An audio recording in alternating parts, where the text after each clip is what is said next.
Alors que le Togo se présente comme un havre d'hospitalité et un carrefour diplomatique en Afrique de l'Ouest, des incidents récents impliquant des agressions, arrestations arbitraires et expulsions d'étrangers, notamment ceux liés à l'opposition ou à la société civile, ternissent gravement cette image. Ce communiqué du Front citoyen Togo debout, FCTD, et de Tournons la page Togo, TELP Togo, dénonce ces dérives, qui compromettent les droits humains et la réputation internationale du pays, et appelle à un sursaut pour garantir la liberté et la dignité de tous. Lisez. Togo, terre d'accueil ou de persécution? Communiqué portant indignation et protestation contre l'atteinte à la dignité humaine et au droit de séjour sécurisé, même temporaire, garanti à tout ressortissant étranger par les conventions internationales. Notre pays se revendique depuis des années comme une terre d'hospitalité, un carrefour de paix et de diplomatie en Afrique de l'Ouest. Pourtant, plusieurs incidents récents jettent une ombre inquiétante sur cette image et soulèvent de sérieuses interrogations sur le traitement réservé à des étrangers, notamment ceux soupçonnés par le régime d'entretenir des liens avec l'opposition togolaise, classe politique ou société civile. En septembre 2024, l'honorable Guy Marius Sagna, militant sénégalais bien connu pour son engagement panafricaniste et en faveur des droits humains, a été sauvagement agressé par des nervis lors de son séjour à Lomé. Cet acte de brutalité qui a choqué le monde et dont les auteurs n'ont jamais été identifiés ni sanctionnés, reste impuni à ce jour et constitue une vraie honte pour notre nation. Le 2 septembre 2024, deux jeunes Béninois membres d'organisations de la société civile, revenant d'une conférence régionale à Accra et faisant escale à Lomé, ont été interpellés, en compagnie du journaliste Rodrigue Aego,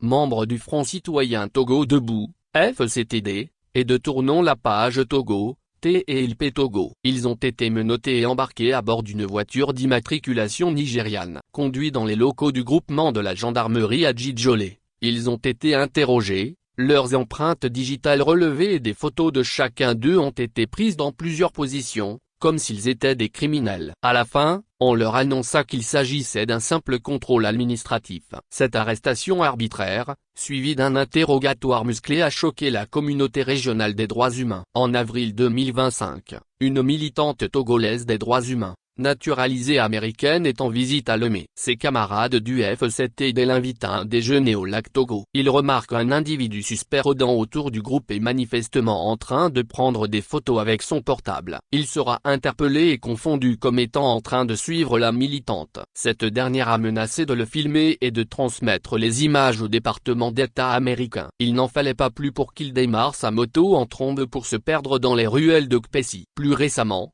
une citoyenne africaine accompagnée de son bébé, en séjour à Lomé dans le cadre de la première conférence de l'Union africaine, UA, sur la dette publique, Lomé, du 12 au 14 mai 2025, a été persécutée avant d'être expulsée du territoire national. Dans la matinée du mardi 14 mai 2025, elle a reçu la visite d'agents se réclamant de la police de l'immigration togolaise. Elle a été interrogée sur ses rencontres privées à l'hôtel Le Ben et ses rencontres à la plage de Lomé. On l'accusait d'avoir organisé des activités parallèles au sommet de l'UA. En réalité, elle avait reçu la visite d'un membre de TELP Togo à l'hôtel, puis ils se sont rendus ensemble à la plage devant l'hôtel en compagnie de quelques parents. C'est apparemment cette visite qui justifie l'accusation d'activités parallèles. Rencontrer un ami avec qui elle milite au sein d'un réseau d'organisations citoyennes est apparemment considéré comme activité subversive par les autorités de notre pays. Et les mouvements d'acteurs de la société civile sont scrutés à la loupe. À la suite de l'interrogatoire, elle a été escortée manu militari à sa chambre pour ramasser ses valises. Le traitement qui lui a été réservé à l'aéroport de Lomé est tout aussi affligeant. Séparée de ses effets personnels, traitée comme une délinquante, elle a subi une humiliation inqualifiable, amplifiée par l'attitude froide, sans ménagement et parfois méprisante de certaines hôtesses, dont l'une, d'une compagnie bien connue, a martelé que ce qui arrivait était normal et qu'elle n'avait qu'à être en règle avec les lois du pays. Ce manque flagrant d'humanité et de professionnalisme est indigne d'un État qui aspire à un rôle de médiateur régional. Enfin, Le vendredi 16 mai 2025 au matin vers 08h00, deux journalistes travaillant pour la télévision russe RT et préparant un documentaire sur le Togo ont eu la désagréable surprise de recevoir à leur hôtel, la visite d'agents se réclamant de la police de l'immigration togolaise. Précisons que dans le cadre de leur travail, ces deux journalistes avaient interviewé des responsables du FCTD et de TLP Togo. Ils ont donc été interpellés à leur hôtel, conduits au poste de police,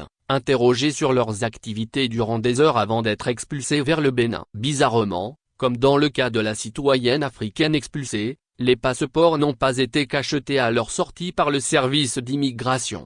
Ces dérives traduisent un manque de sérénité du régime et une volonté croissante de criminaliser l'engagement citoyen étranger dès lors qu'il ne cadre pas avec la ligne officielle du régime en place. Elles compromettent la réputation du Togo sur la scène internationale et violant les principes fondamentaux de l'accueil, de l'hospitalité africaine, mais aussi de la libre circulation des idées et des personnes. Le Togo ne peut pas être à la fois le siège de grands sommets et le théâtre de persécutions. Il est temps de choisir. Le Front citoyen Togo debout, FCTD, et Tournons la page Togo, TLP Togo, condamne ces pratiques et appelle les autorités togolaises à mettre fin à cette politique de suspicion systématique, à garantir les droits fondamentaux de toutes les personnes présentes sur le territoire, quel que soit leur pays d'origine ou leurs opinions, et à cesser de faire planer cette menace permanente autour des acteurs de la société civile du Togo. Il en va de l'image du Togo, mais surtout de sa crédibilité en tant que membre respecté de la communauté africaine et internationale.